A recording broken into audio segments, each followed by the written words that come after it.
हरदोई लोकसभा में मुख्यमंत्री योगी आदित्यनाथ ने जनसभा को संबोधित किया, जहां वहां से प्रत्याशी जयप्रकाश रावत के समर्थन में उन्होंने जनसभा को संबोधित किया और कहा, हरदोई हम सबके लिए एक मानक है। लोकसभा 2024 का चुनाव इस बात का गवाह है कि दो चरणों के चुनाव के बाद कल 285 सीटों के चुनाव का पूरा कार्यकाल होगा, यानी कल तीसरे चरण का चुनाव होगा। साथ ही उन्होंने कहा कि पूरे देश में बस केवल आज एक ही स्वर है, जो सब बोल रहे हैं, चाहे जो वृद्ध हो, जवान हो या कोई भी व्यक्ति हो, सबके मुंह में एक ही स्वर है कि एक बार फिर से मोदी सरकार लाने में सब सहयोगी बनेंगे। और हरदोई की बात करते हुए उन्होंने कहा कि बहुत जल्द यहाँ पर गंगा एक्सप्रेसवे जाएगी, बहुत जल्द हम युवाओं को रोजगार देने का और भी कार्य करेंगे और साथ में यहाँ पर विकास भी होगा और विरासत भी होगा।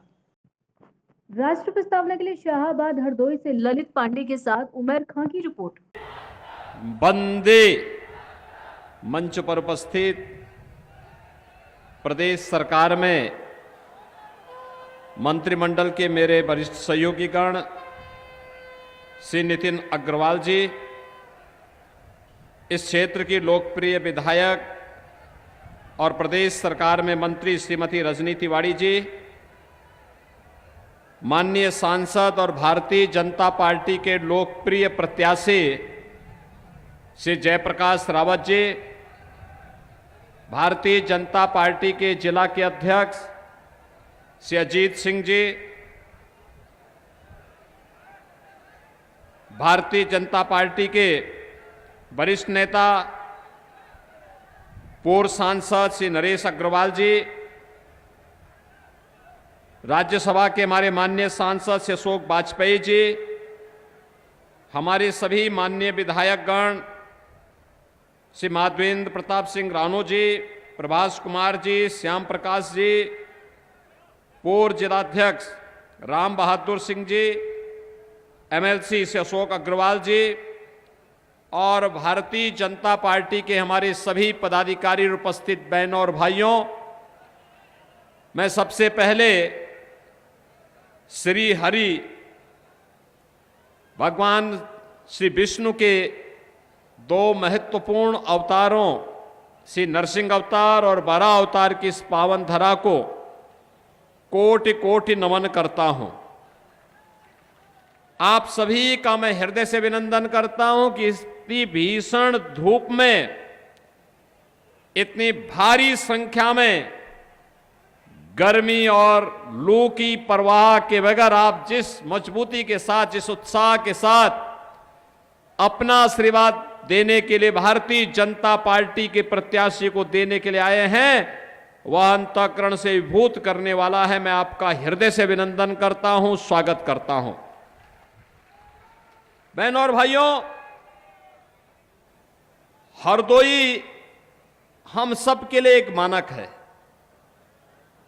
और इस बात का मानक है कि सृष्टि के प्रारंभ से ही